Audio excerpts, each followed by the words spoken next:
My name is McCauley, and we're at Pray It Off in Syracuse, New York. Every week we have a different topic here at Pray It Off. Now, we could talk only about food. We could talk about how many calories are in egg beaters and how many calories in pizza. We could talk about food. But I think many people would agree it's not the food that always gets us in trouble, it's life. It's the things that go on that drive us to the table, that make us open the fridge and say, I need. And what we're trying to do here at Pray It Off is when we have those desperate moments of I need, to turn to God instead of the Whopper with cheese. So tonight I thought, it's been a rough week. One of our members is very ill, and I love this guy.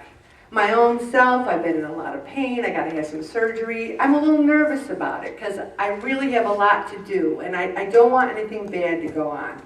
We could all go around the table and bring up one thing, and everyone would say, oh my gosh, you're living with that pain, or you have that going on. How do we overcome the adversity in this world without turning to the Michelobes, the wine, the food? I want to start tonight with 2 Corinthians 4, chapters 16 through 18. Therefore we are not discouraged. Rather, although our outer self is wasting away or getting larger, our inner self is being renewed day by day. For this momentary light affliction is producing for us an eternal weight of glory beyond all comparison, as we look not to what is seen, but to what is unseen. For what is seen is transitory, but what is unseen is eternal. We think, when we think back to our problems in 1968 or 1975 or 1995, they dim a little bit because we're focused on our problems in July of 2014. But our problems are transitory. This life is transitory. What we need to concentrate on is what is eternal. And as I mentioned to you earlier, Kathy hooked us up with Blessed Francis Zelos, and this is some prayers that I would hope you'd all write Bob, the name Bob, really big at the top. And just as a group, if we could just do the opening prayer and say, give me this favor of healing Bob. If we could do that together as a group. Oh my God, I truly believe you are present with me. I adore your limitless perfections. I thank you for the graces and gifts you give to Blessed Francis Xavier Zelos. If it is your holy will, please let him be declared a saint of the Church, so that others may know and imitate his holy life. Through his prayers, please give me this favor to heal Bob. Thank you, Jesus. And if we could all keep this and say the other prayers, it would mean so much. So tonight we're talking about overcoming adversity. When I think about what Bob is going through, me wanting to lose a couple pounds sounds so much easier, doesn't it? Wouldn't you rather be facing like a decision, should I have a hot fudge sundae or do I have to go through chemotherapy?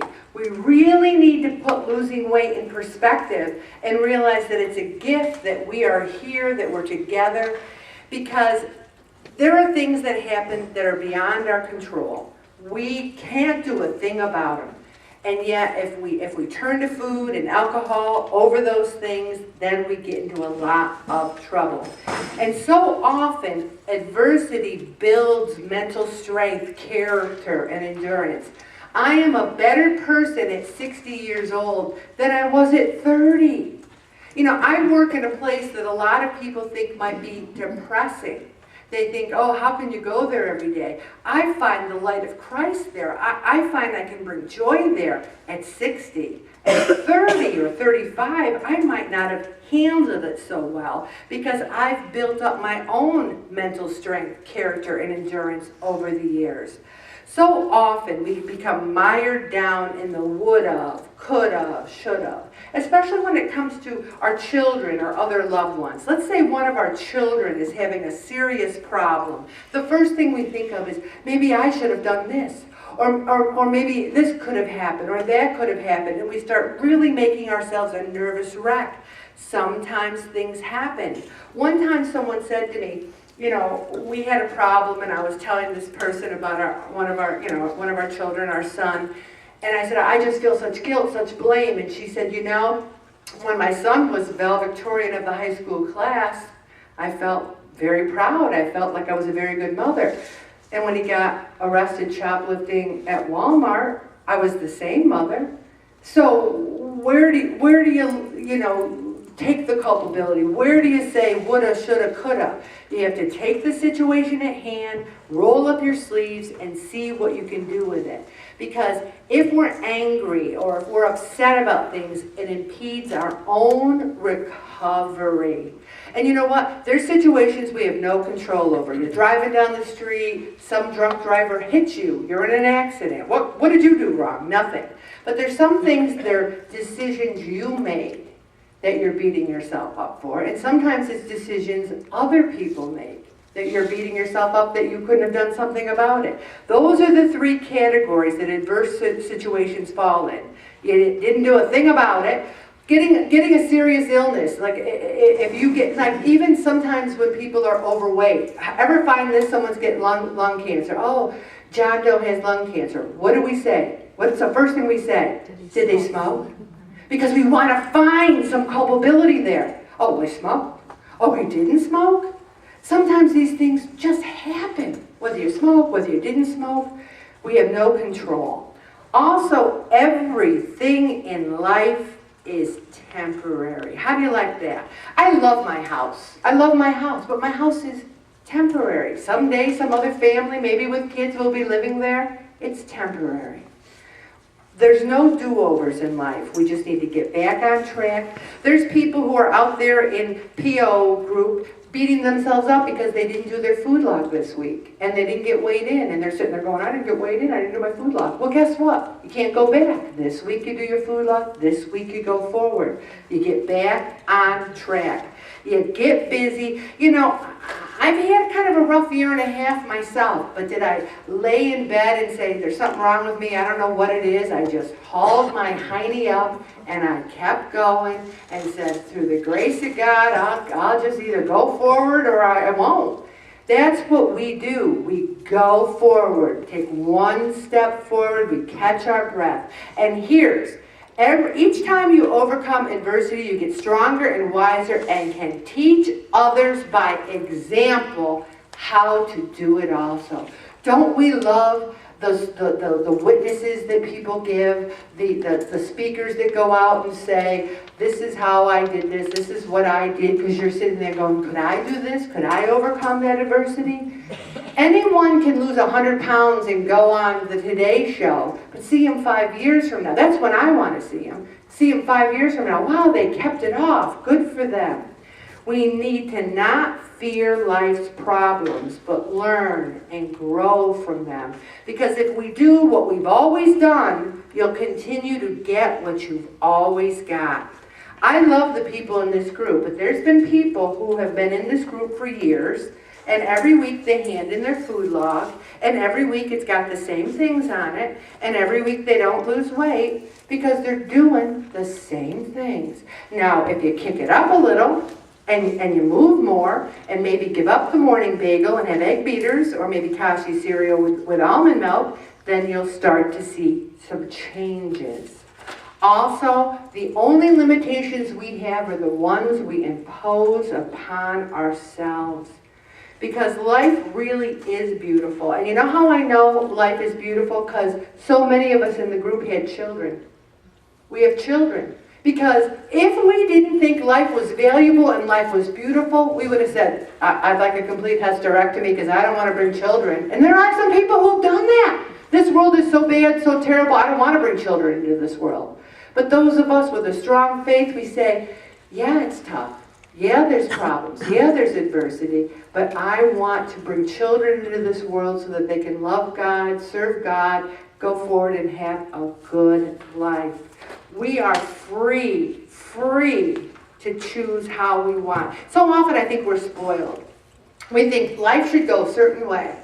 You know, I shouldn't have any problems, and I shouldn't have people that I love getting sick, and I shouldn't get sick myself, and I shouldn't be in pain. I have a very good friend who stopped believing in God because she was in a bad accident. And she said, a merciful God wouldn't have allowed me to get in that accident. It breaks my heart. And she said to me, I don't want you to ever bring up God to me. Don't ever mention God. That hurts me because that's when we need God the most. Bob needs God the most now. And I believe, I don't know about you guys, I think you're with me. I believe in the power of miracles. I believe in them. I'm not going to give up, and I don't want anyone else to either. He's not giving up. Also, how often do we think that external acquisitions, you know, do we do that? Do we look at people? I think I've told this story before where we went out to dinner with a new friend, and I was with another friend, and we got back to the car, and she says to me, did you see what kind of, her purse? It was a Prada. It wasn't a knockoff. It was real. I go, no, I really didn't notice that. She's like, did you see her ring? She had, I think, a 4-carat diamond ring. And I go, geez, no, I really didn't notice that. And she's like, and that outfit, oh my gosh, that must have cost $300. I go, no, she looked pretty, I know that. And then later on, I'm like, did you hear when she was talking about this? And she goes, no, I really didn't hear that. She was so busy looking her around, and I was talking to her. I wasn't looking at a Prada purse and a ring, because those things to me aren't her. Those are what she has. And I'm not saying I'm a better person because I didn't look at it, but I just didn't notice those things. We need to think about it. Visualization. Several people tonight, I said at the scale, you are valuable to so many people, and you need to lose some weight.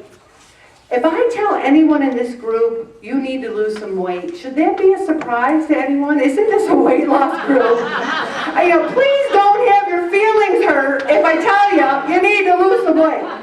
So, we have people who love us, and we need to visualize ourselves healthy, happy, going forward, getting a path for where we can do. And I even have the Calvin Coolidge quote in here yet again about never giving up, because persistence and determination are omnipotent.